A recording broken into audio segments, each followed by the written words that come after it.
And hey there, everyone. Thanks for joining us today. This is Brian with Genie Jar Digital.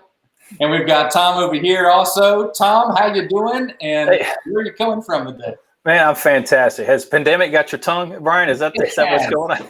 That's a bad sign. In the first 3 seconds, you already screwing it up. But That's right. Well, I'm actually coming to you from the Outer Banks. I'm supposedly on vacation, but being here and being with you is vacation enough. Kids are out of school. Actually, they haven't been in school for a few months now. It seems like they've been summer forever. But this is the official celebration beach week. The kids are here. They're hanging out with their buddies and their friends, and they're having a good time. So they decided they'd let me come and tag along. So are you wearing a mask on the beach? Well, a spacesuit, or what's going on with that? No, believe it or not, it seems to be so different. You go over the border, and the atmosphere is different here in Northeast North Carolina. The culture is different. People seem to be more excited. I mean, there's masks around, and people are cautious, but it's not one of those do or die moments. So it feels nice to be here. Have you had any of that North Carolina sweet iced tea yet? Sweet. You know what? I haven't. We're not quite there. We're not quite southern enough to get that. There's still a lot of, this is beach tourist area. So it's not, it's not conducive to that sweet tea that you and I are so used to drinking. That's right. Well, today we have got an incredible live stream, incredible content about video marketing. And I know video is so important these days. And I really do believe, I have a conviction, if you're not doing video, you're really missing out on so many golden opportunities when it comes to marketing. And I think a lot of people are either overwhelmed or intimidated or fearful of video. Maybe they don't think they have the right equipment, or they don't know how to edit, or they don't know how they're going to look on screen or what they're going to say. And all of those perceived fears, I think, are keeping people from great opportunities with their marketing. So we had to bring in an expert today to really help us and to help a bunch of our friends and other small business owners. So to teach us how to get more business using video. So Tom, tell us who we have on tap and what good stuff we have in store. Well, Brian, I am pleased to announce that Cheryl Tan has agreed to be with us today. Cheryl is not a newbie in this area. She's a local personality, comes from the news front. I'm sure you're used to seeing her on television during the 5 and 6 o'clock news hours. But since then, she has dedicated herself and her life and her expertise to teaching others how to do video properly, maybe getting over some fears and so forth. So I'd love to introduce Brian this morning, Cheryl Tan from Cheryl Tan Media. And she's going to pop up on your screen right now. Good morning, Cheryl. Hey, Cheryl. Hey there. How are you? It's so great to be on your show. Thank you so much. What a kind introduction. Thank you both. Yeah, you just made our live stream look incredibly better just that fast. Thank you for that. Well, I was exactly on the right. beach, by the way, but this is the next best place. That's for sure. Before we jump into the heavy duty nuts and bolts, a few questions for you in case people don't know you or don't know all the little hidden things about you. If you could have lunch with any person alive, not counting your family and your friends, because I know you choose them first, Yes. not counting them, who would you have lunch with? Wow, that's a good question. And I always struggle with questions like these because there's so many amazing people I'd like to sit down with. And, you know, it wouldn't be somebody, quote, famous. It might be. So you're telling me there's a chance. I'm saying it would be someone like the first person who ever hired me. Okay. You know, like the first person who ever gave me a job. I used to work at a Hallmark shop when I was 16. And so I'd love to talk to that person and be like, why did you hire me? And how do you think that worked out? You know, because I was 15, 16, I think maybe I was like close to 16 at that time. Yeah. And it was my first job in high school. So I think it would be someone like that, like somebody in my past versus somebody, quote, famous. Interesting. Your insightful answer. I like that. I do remember those Hallmark stores. I guess they're still around. Are they still? Yeah, there are not that many of them. And the one that I used to work at is still standing, but I don't know if there's that many anymore. Right, yeah. So hiring you was a good move then. Yes, that's right. There's your answer. That's right. Okay. Second question. What's your favorite all-time movie? It's a Wonderful Life. There we go. I make my children watch it every Christmas. I can hear them groaning because they're here. I love it. Yeah, it's a great one. Awesome. For sure. And then finally, one more. Yes. What hobby are you passionate about? I am, and when I say this, I don't want you to think like I'm super athletic or anything, but I love to run. Like it, and I've found through this pandemic that I need to run every day. And I'm not running fast, and I'm not running like a bunch of miles. I just run a couple of miles a day, and it's just enough to get me to start the day the way I want to. That's it. So, I mean, I'm not fast. I'm not like super athletic, but I have to get my run in. Otherwise, it's like, I get like all jittery. It's a great stress reliever, isn't it? Yeah. Yeah. Definitely. I'm sorry. No comprendo on the running for just for the heck of it thing. I'm sorry. Walk fast. Just walk fast. That's right. Basically what I'm doing. I'm like walking a little faster. That's good. That inspires me to get out and do some more running. Tom, you want to kick us off with some key questions about video marketing? Well, I do. You know, the biggest thing, Cheryl, that we see, and of course we launch video and social media and websites and so forth, but the biggest thing is most people are fearful of video. Now, when somebody says, Cheryl, I get the whole video thing, but I'm just scared to death. I have a fear. How do you handle that relationship, that situation? Well, the first thing I say to them is, I'm scared too. Like it's live. We're live right now. And I know we're going to talk about live video versus pre-recorded video, but I'm scared too. Of course, if you're going to do anything worth doing, it makes you nervous, and it should, right? It should, because this is something you're passionate about and something you're putting out into the world. But fear is for sure part of what you might feel if you're going on camera. So when I started in television, it was a long time ago. And I had no business being in front of the camera. Like I really had no business. And sometimes people will find old video and like share it with me. And it makes me like, I'm like, oh my, if I'd known that this would come back to haunt me, I probably wouldn't have started. But at the same time, you have to look at it and be proud, because you have to start somewhere. So if you believe that video is going to help you win clients, which I believe that, if you believe that video is where you're going to be able to connect with new people, then understand that maybe feeling fear is part of that. And the way I help people get over their fear is by giving them the things that they can use that I know scares them. So they start by worrying about the equipment. And I tell them that the equipment you have, which is probably a cell phone, is more than fine. Like start with the equipment you have and work your way up. Like when you become the level of the two of you, go ahead and level up and get that $1,000 DSLR. Absolutely. We don't have that $1,000 DSLR. The cell phone you have, the Android or the iPhone or whatever you have, is more than fine to get started with. And so I help them with that. Then the second thing that they worry about is how they look. So I tell them my favorite piece of advice, which is to wear a solid color that you love, because if you love it, most likely you look great in it. So we talk about that. And then the last thing is we talk about what you say.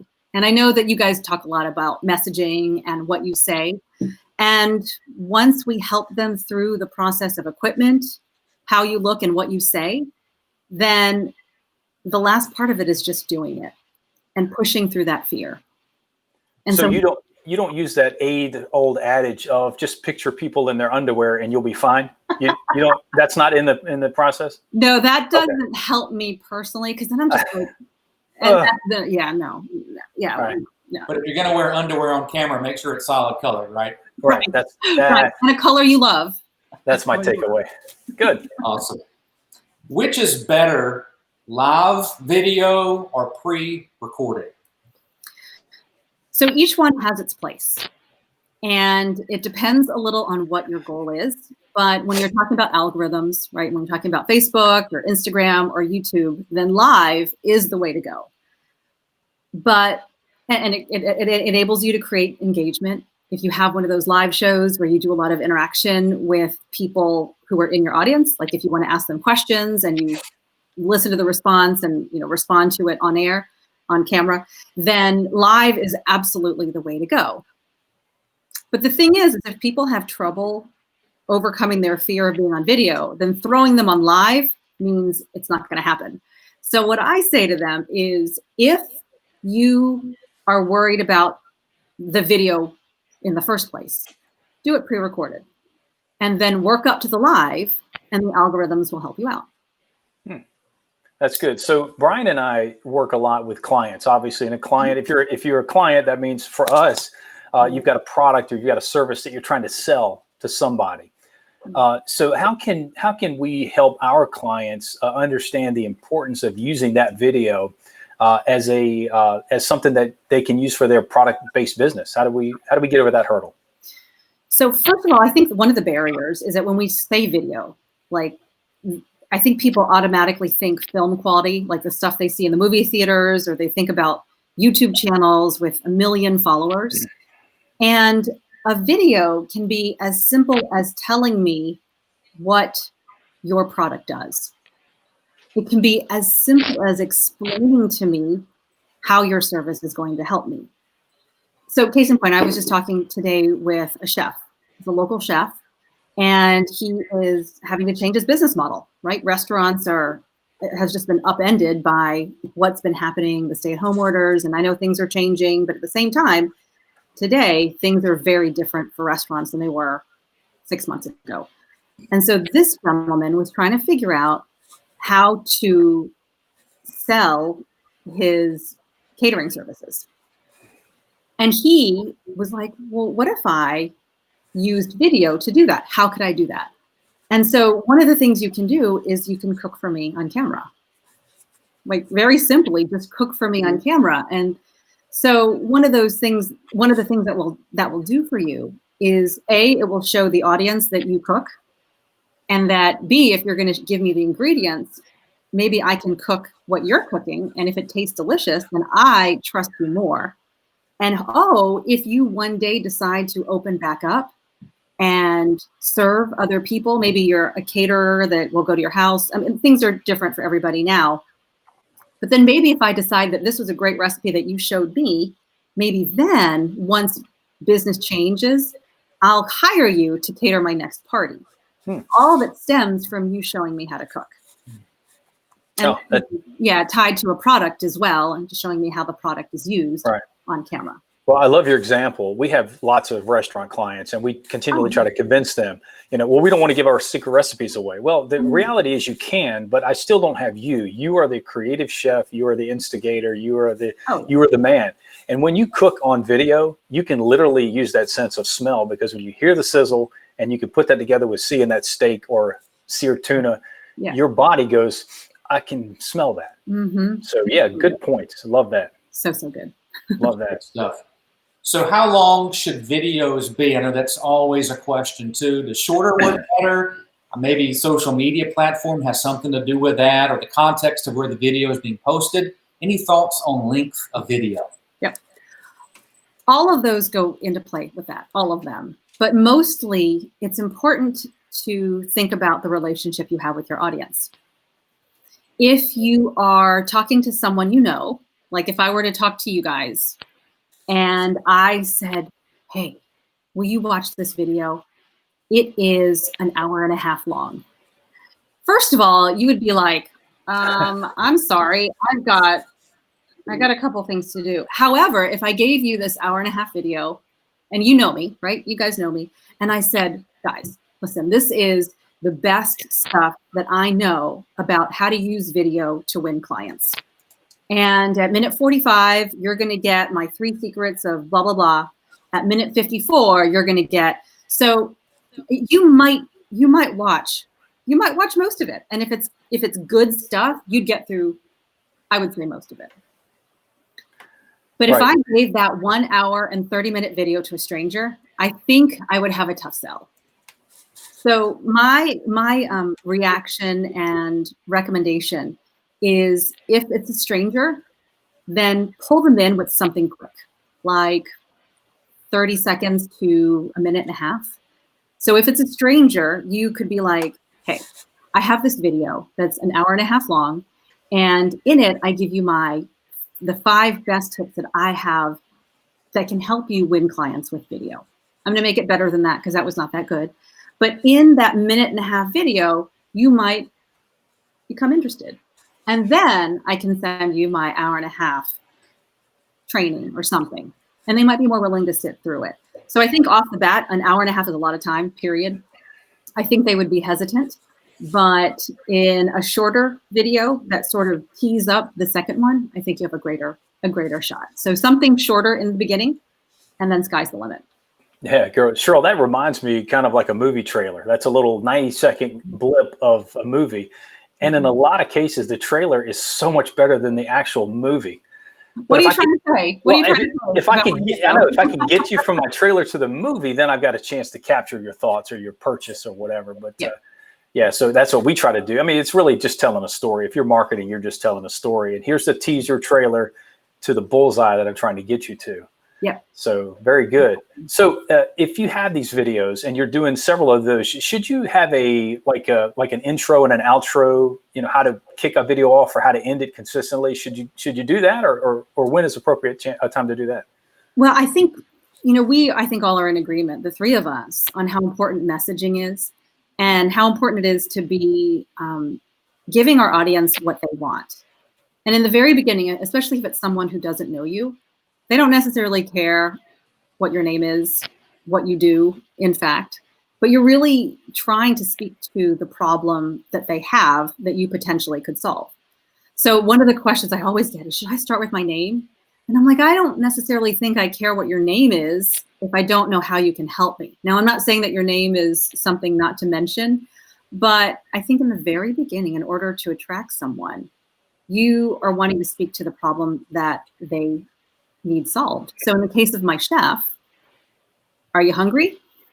If you're hungry, try this recipe that only needs 5 ingredients. Like, how awesome would that be? I have to cook every day. And it seems like, because I've got 3 kids, I'm cooking like 9 times a day. So if somebody said to me, I had a great recipe for you with 5 ingredients that I can cook in under 20 minutes, I would be like, on it. Let me watch this video.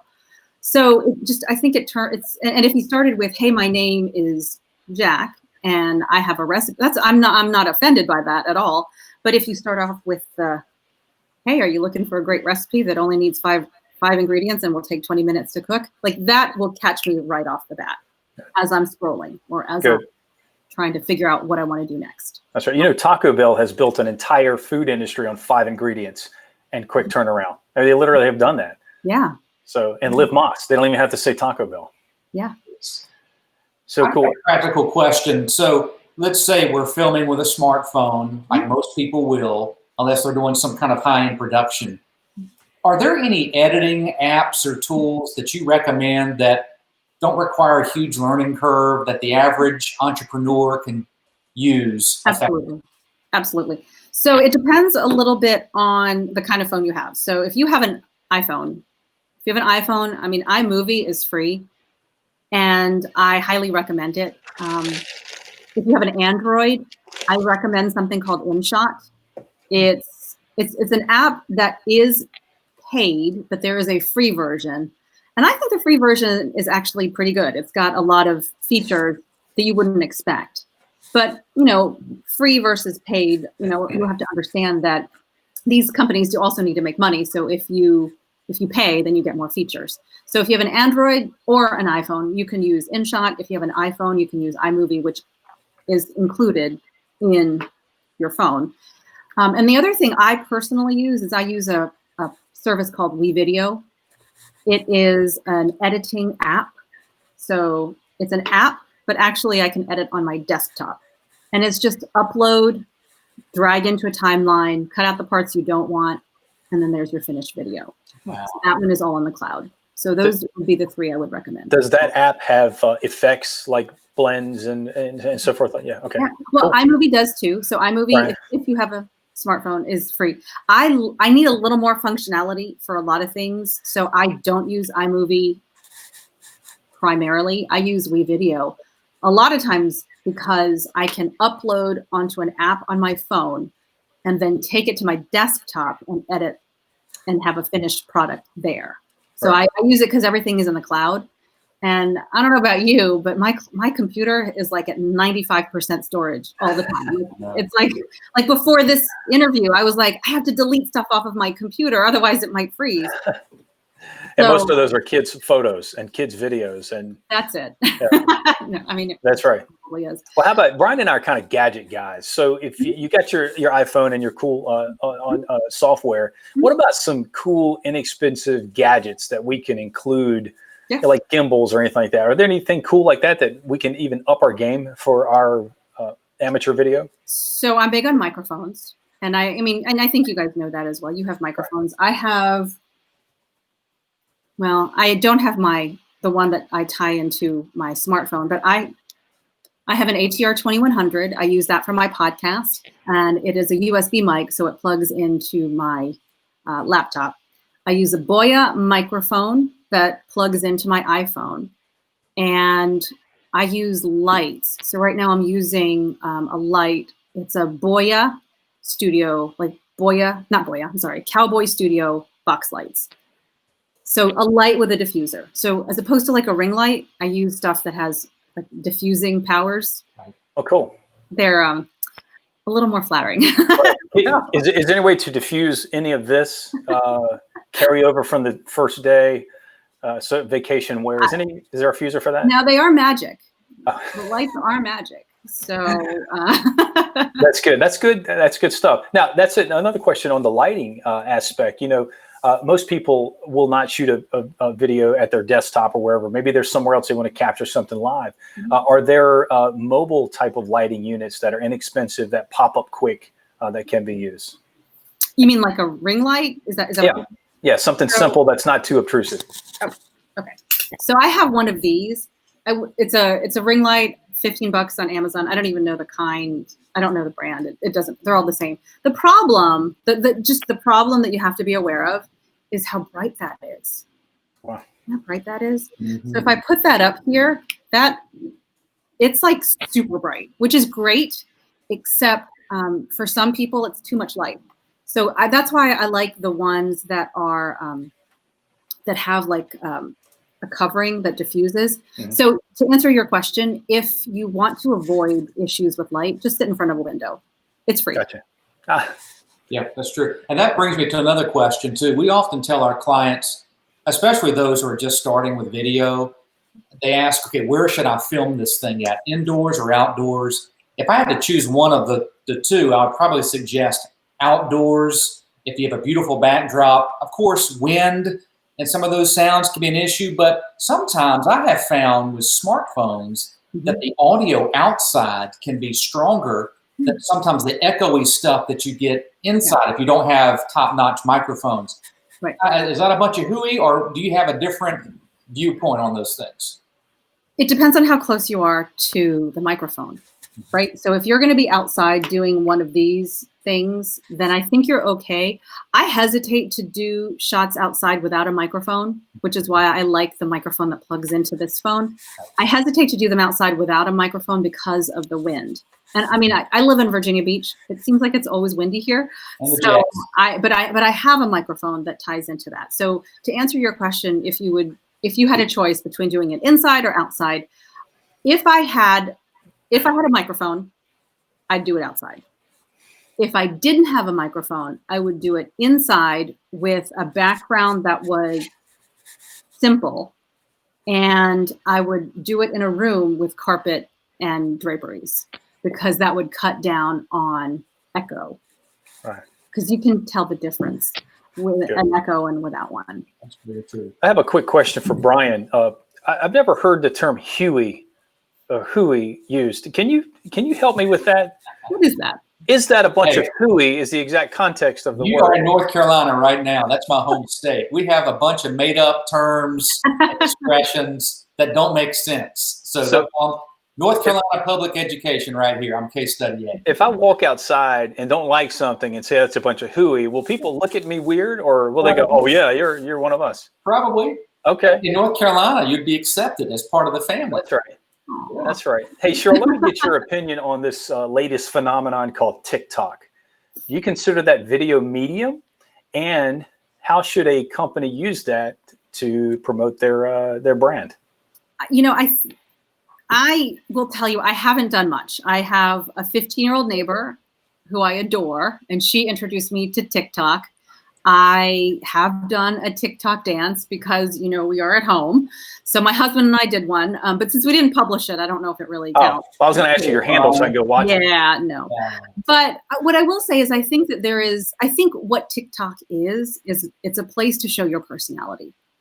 And while I'm not on TikTok because I'm not like, I have it, but I'm not actively on it. It's one of those things that I am not focusing on because I'm not actually on it. But I think there is definitely a benefit for a business that can devote the time to sort of understand how it can work for your business. It can show personality. It can show in very short 15-second clips the services and the benefit you provide to your customers. So I think that there's a definite benefit to it, but also be aware of who's on there and how they're going to come into your world. So once they see your TikTok video, do they know what to do afterward? Do they know how to find you in other places? Are they going to find you on TikTok as the guy who's doing the dances or, you know, jumping up and down or you're doing backflips, aren't you? Right, guys? If you're going to be those guys, that's completely fine. But then do they know that if they find you on Facebook or on YouTube, that you're still the same guys? Like there still has to be a connection. Right. You may not be doing backflips on Facebook. That would be fun. You may not be, but your personality is still going to be the same. I think there has to be that connection. Right. So just out of curiosity, which song or which dance did you record but not upload? I didn't yeah, my husband was like, no. I thought we did a good job. It was the one, wait, are you familiar with all this? Is that what you're asking? Well, Brian and I both have kids, and so TikTok is very popular in the Powell house. But Tom, Cheryl and I are picking up on your obsession with TikTok. Yeah. So do you have a hidden account that we should know about? It's called Vanilla Ice 2 Next Gen. Wow. Just go there and I'll hook you up. TikTok kind of reminds me of a generation ago. They tried this with Vine. And it didn't seem to quite land. And that's really my question is this: if TikTok obviously is a social medium, how much should I invest in utilizing this as leverage? And is it going to fade out? Is it going to be replaced with something new? That's really, and that's a question that folks ask. Should I get on TikTok? Should I do Snapchat filters? These are questions that we get. And that's really where we're like, okay, I'm not really sure where it's going to go from that. So be careful of your investment. Time and effort and energy, but certainly if you can get 4 million views on something, Brian, doing a backflip, drinking sweet tea, I'm in. Yeah, right. I'm in right on that. And you can't actually get those kinds of views as easily on other places. So if I can see Brian doing the backflip and making sweet tea, right? You could make the sweet tea after the backflip. Now that's the kind of personality stuff that you could do on other platforms, but it's so much easier to get the attention on TikTok. So to your point, it's exactly right. Like if you like the platform and want to hang out there already, why not also be a part of the conversation? But if you can't figure out how to make that work, then go to guys like you to help you do that. But also kind of figure out if that really is worth your time. Right. Yeah. Good. That may be a situation, Brian, where we'd have to rub the lamp and pull the genie out to try to figure out, what to do. Maybe that's our first TikTok. Yes, yes. Cheryl, you have been just incredible. You've made us look a lot smarter. We appreciate you coming on here. Now, you mentioned a podcast that you do a little bit earlier. Mm-hmm. If someone wants to learn more about you and what you do, where can they find more about you, your website, social media stuff? Do you have any kind of offerings there on your site that you want to tell them about? Yeah, thank you so much for this opportunity. I do have a podcast. It's called Stand Out with Cheryl Tan, and I talk about video on it with my guests who are using video in their marketing, and I give tips and tricks and as much as I can on this platform. And it's been really fun to do. On my website, CherylTanMedia.com, I do have coming up a video boot camp, and it's a quarterly kick in the butt is what it is. So if you have people who want to use video and they're just saying, I know I want to use video, I just don't know where to start. I don't know what I don't know. this boot camp is a 4-week experience and kick in the butt to get you from 0 to video in under a month. So there's details on that on my website, CherylTanMedia.com. That's great. Yeah, I was just checking that out. So hopefully I will be the first to sign up for that. What are some of the best things that we'll learn and take away in your boot camp? Well, it really starts with the 5 steps, kind of how I started when we talked about getting over the fear of video. It really starts with the first question people ask me: what kind of camera do I use? So I start with the equipment. Then I go to positioning you in the right way, the process where you create video once a month and then have videos the rest of the month to push out onto social media or to your email list, publishing them, and then promoting those videos, because you have to promote more than you create, to be honest. Yeah, that sounds great. That sounds great. That boot camp also consists of running 2 miles at any point in the training? You know, I could include that. Would that be fun? If you think that would be fun for people, I would do that. Yeah. Then you can get a gimbal and have the phone actually follow you, so it would be easier for us to watch. So there's the gadget thing. Did I say slow? Yeah, I don't know if I would do that. Yeah, I can resonate with that. My son does a 445 mile. He's trying to get to college, and I'm like, son, I can barely drive that fast in a mile. So it just amazes me that he just gets up and goes as fast as he does. And me, I'm the other end of the scenario. I'm on the other side of the couch with Brian. We're like, okay. I can drive there for the most part. So as long as I can drive, I'm good. Yeah. Cheryl, you've been kind to give us a half hour plus of your time today. We say thank you very much. We'll let you go as we finish this thing up. Again, we hope to see you soon in person as things get back to whatever normal is. But thank you again. You are like a tub of awesome sauce, and we appreciate it. Thank you. You're so kind. Thank you for this opportunity. So good to see you guys. And that is no hooey. Take care. We'll talk to you soon. Thank you, Cheryl.